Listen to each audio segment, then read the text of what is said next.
The first time Maris called me her husband, my coffee slipped from my hand and shattered across the kitchen floor. For 3 silent seconds, I thought she had lost her mind.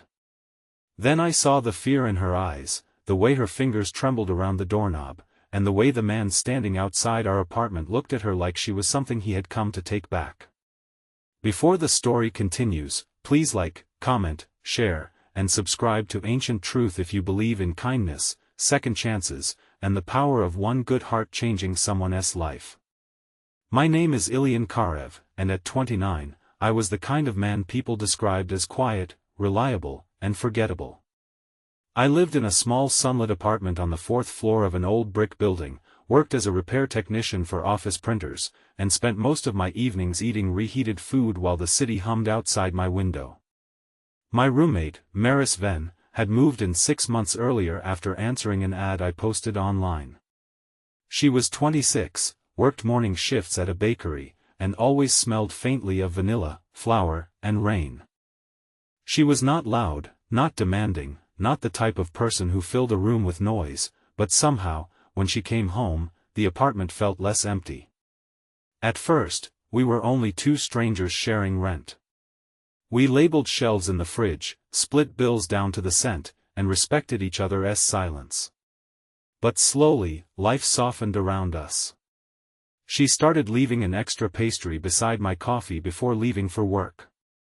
I started fixing the loose handle on her bedroom door without being asked. On Sundays, she watered the dying plant on the balcony while I pretended not to notice she was humming old songs under her breath.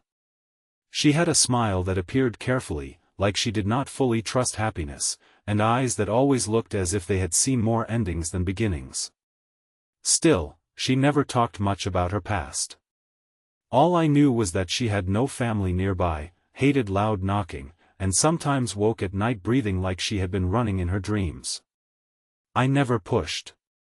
Maybe because I knew what it was like to carry things quietly.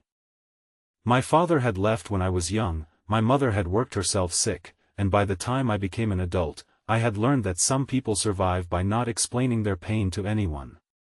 That morning began bright and ordinary. Sunlight spilled over the kitchen tiles, turning the little apartment golden. Maris was cutting an apple at the counter while I poured coffee. She had flour on her sleeve and a tired smile on her face. Then came the knock. Not a friendly knock. Not a neighborly tap. 3 hard blows against the door that made her whole body freeze. The knife slipped from her fingers and clattered into the sink. I looked at her, expecting annoyance, but what I saw was terror. She whispered my name like a prayer and grabbed my wrist.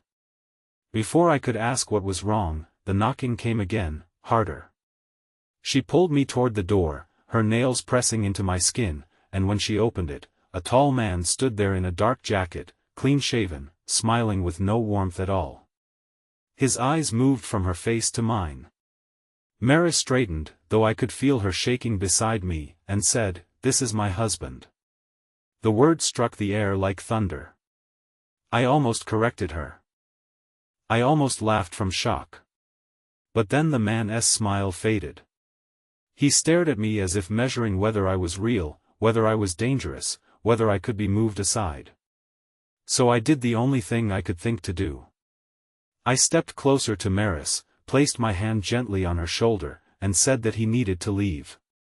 His name was Roven, though I did not know it then. He looked at Maris and said she had become good at lying. She said nothing. Her face had gone pale, but she did not step back. He told her he only wanted to talk. I told him she did not want to talk. For a moment, the hallway seemed to shrink around us.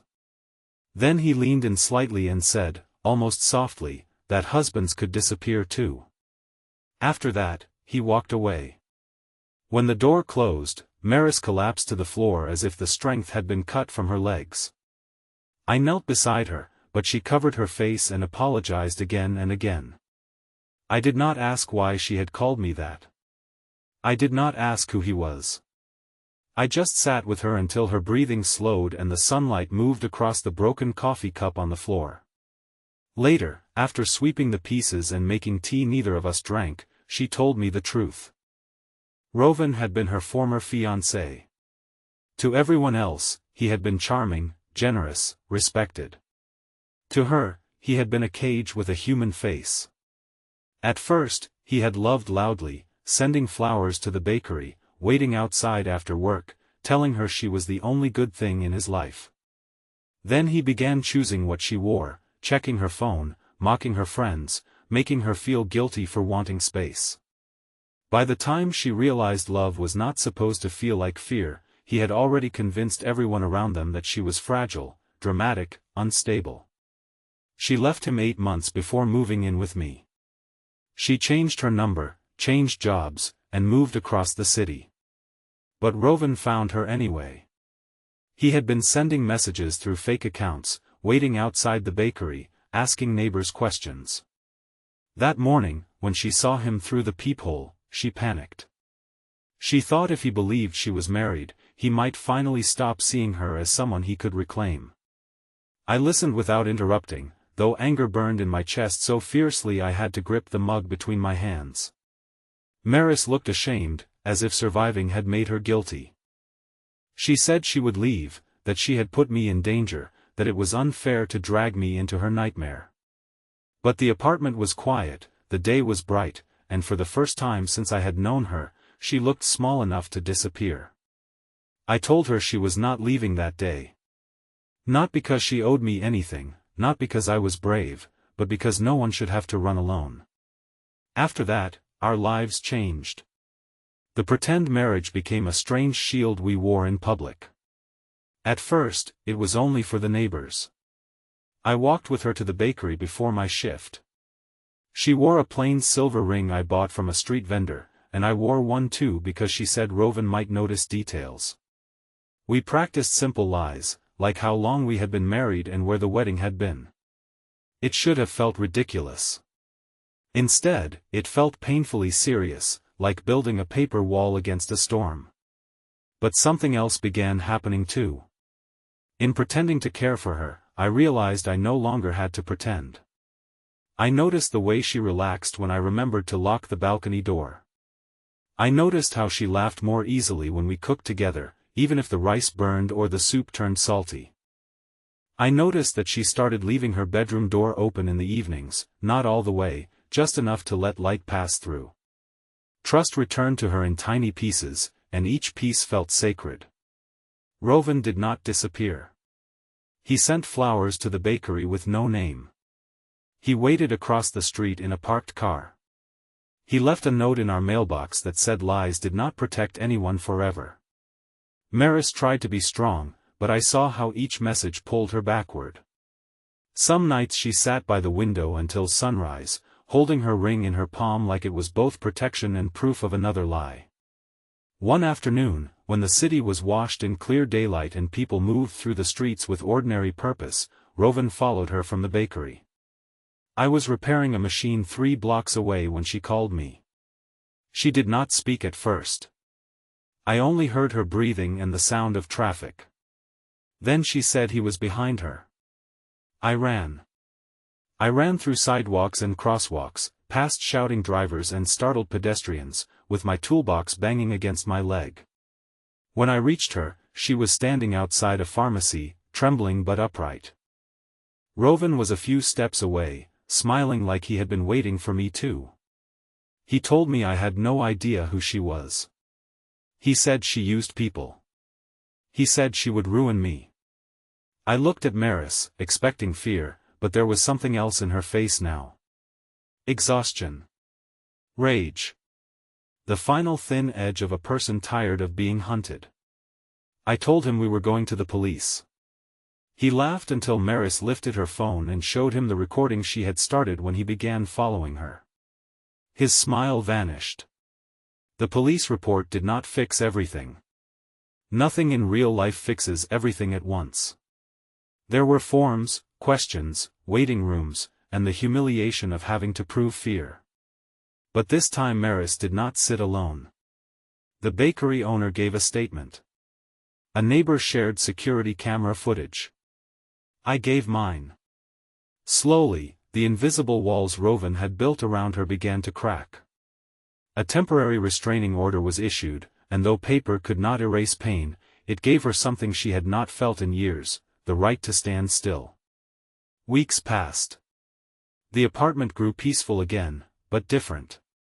The lie that had saved her began to feel too heavy to carry. One evening, while sunlight poured over the balcony and the city glowed in late afternoon gold, Maris placed the silver ring on the kitchen table. She said she was grateful, but she did not want safety built on pretending anymore.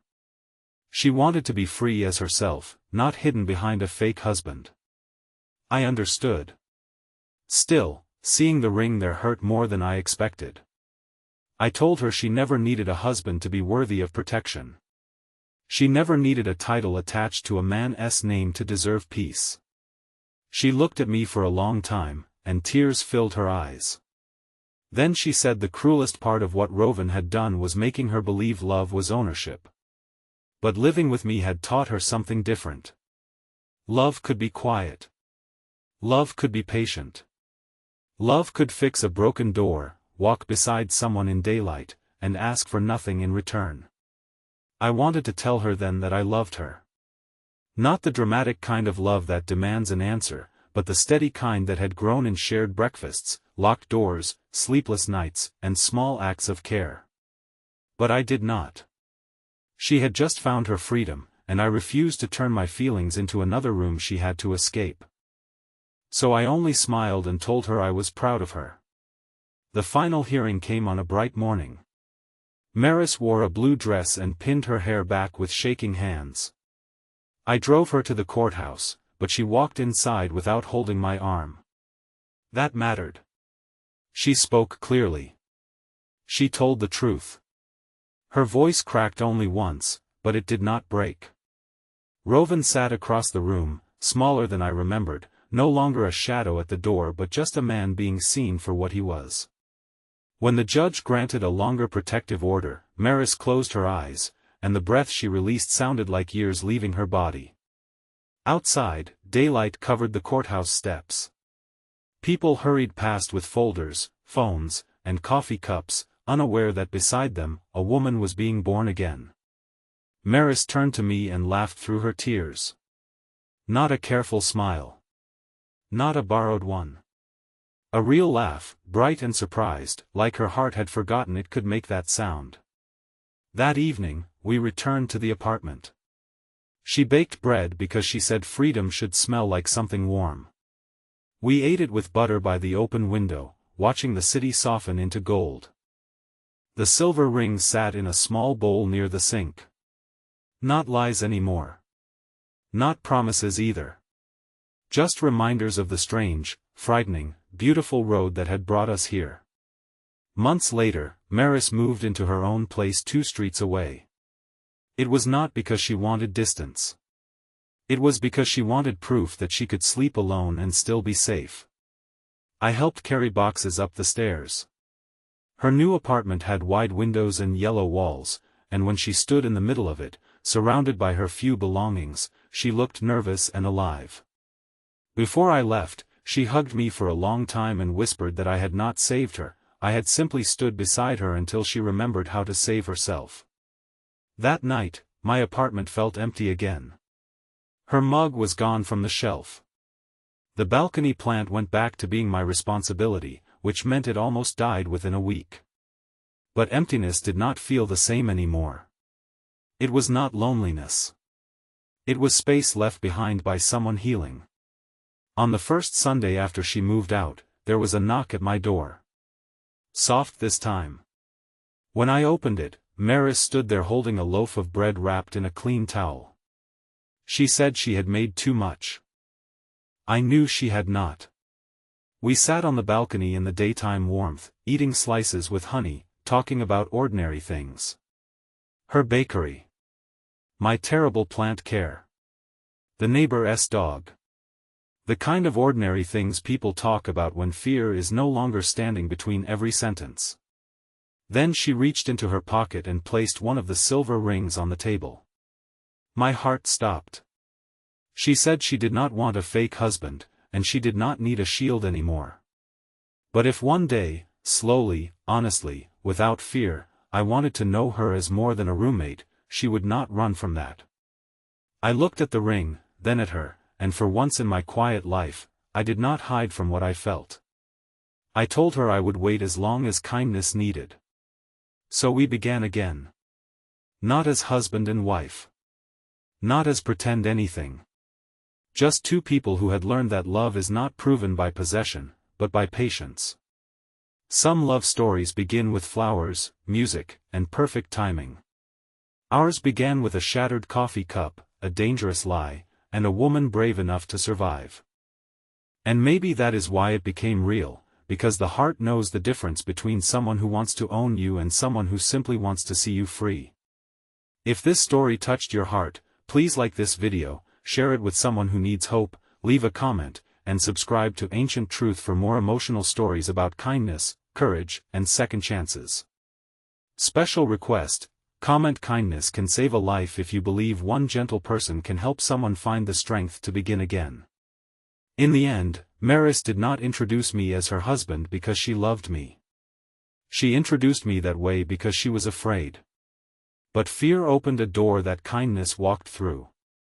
And on the other side of that door, in the clear light of an ordinary day, two wounded people discovered something stronger than fear, a love that did not trap, did not demand, and did not rush. A love that simply stayed.